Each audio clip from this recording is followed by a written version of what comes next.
चरिता रघुनाथस्य शतकोटिप्रविस्तराम् एकैकमक्षरं पुंसां महापातकनाशनम्।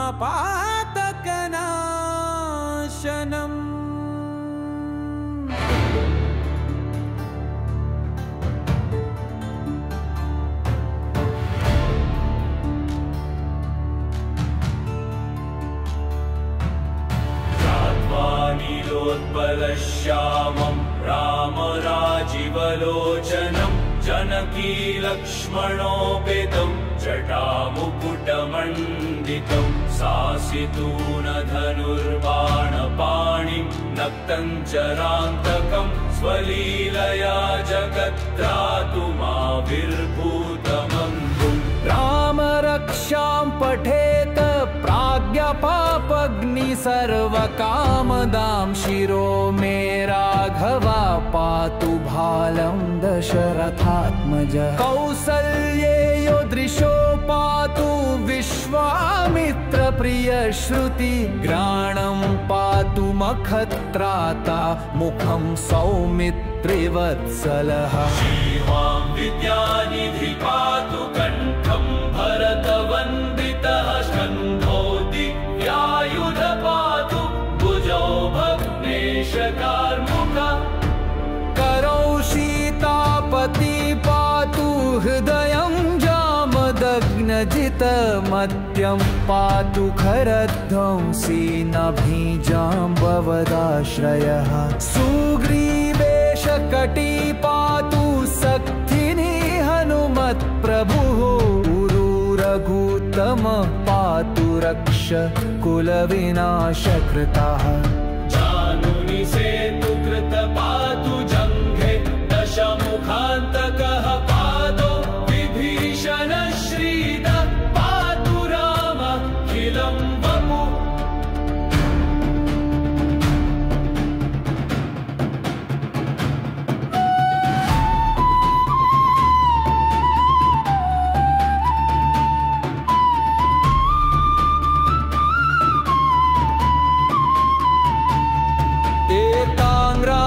बलोपेतां रक्षां यशुकृती पठेथ चिरायु सुखी पुत्री विजयी विनयी भवेत्। पाताल भूतल व्योमचारिणश्छद्मचारिणः न द्रष्टुमपि शक्तास्ते रक्षितं रामनामभिः। रामेति रामभद्रेति रामचन्द्रेति वा स्मरन् नरो न लिप्यते पापैर्भुक्ते मुक्तिं च विन्दति। जगज्जैत्रैकमन्त्रेण रामनाम्नाभिरक्षितं यः कण्ठे धारयत् तस्य करस्था सर्वसिद्धयः। वज्रपञ्जरनामेदन्यो रामकवचं स्मरेत। व्याहताज्ञा सर्वत्र लभते जयमङ्गलम्। आदिष्टवान् यथा सप्ने राम रक्षामि मां हरहत् तथा लिखितवान् प्रातः प्रबुद्धो बुधकौशिकः। वारामकल्पवृक्षाणां विराम सकलापदाम् अभिरामस्त्रिलोकानां राम श्रीमानसना प्रभु।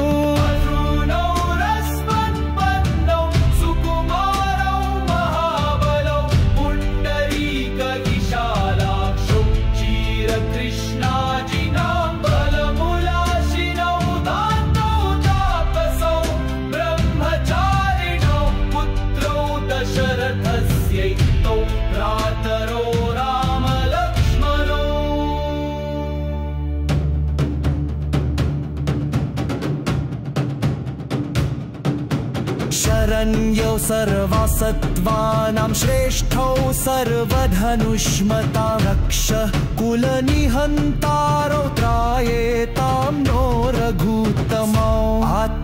सज्जधनुषा विशुस्पृशा वक्षयाशु गनिशङ्कसङ्गिनौ रक्षणाय मम राम लक्ष्मणागत्रत पथि सदैव गच्छताम सन्नद्धः धवची खड्गी चापवानधरो युवा गच्छन्मनोरथान् नश्चराम पातु स लक्ष्मणः रामो दाशरथी शूरो लक्ष्मणानुचरो बली काकुत्स्थः पुरुषः पूर्णकौसल्येयो रघुत्तमः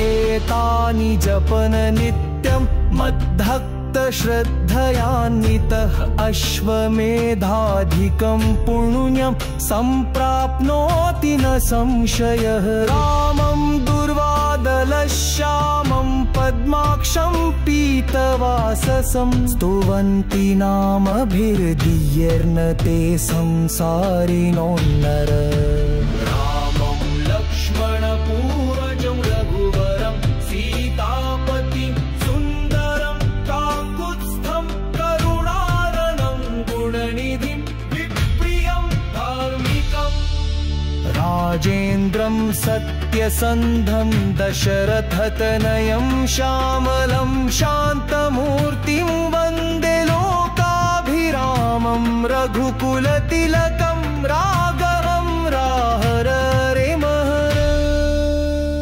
अयोध्या श्याम के दर्शन तेने इनसे लेने परती है इजाजतु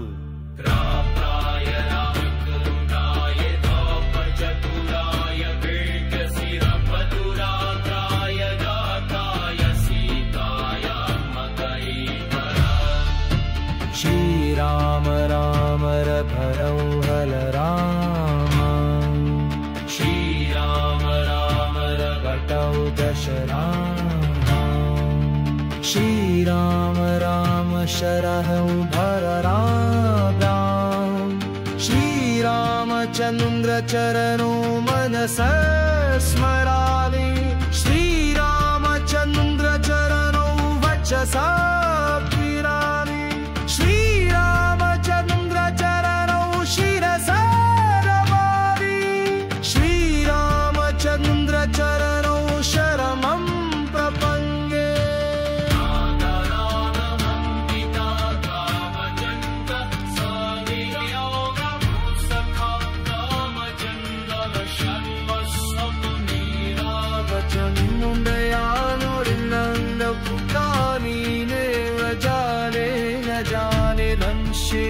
लक्ष्मणो यस्वामी च जनकाब्रजपुरपो नालकिलियस्य तं बन्धुरघुनन्दिर्लोकाभिरामं नरं व्यतीतं राजीवं नित्यं रघुवंशीयातुलारुं नरुं वं गहनाथम् श्रीनाम कन्नं शहं प्रप्यते वाससं स्तुवन्ति नामभिर्दिगर्नते संसारिणो नरः रामो दाशरथी शूरो लक्ष्मणानुचरो बली तापुत्स्थः पुरुषः पूर्णकौसल्येयो रघुत्तमः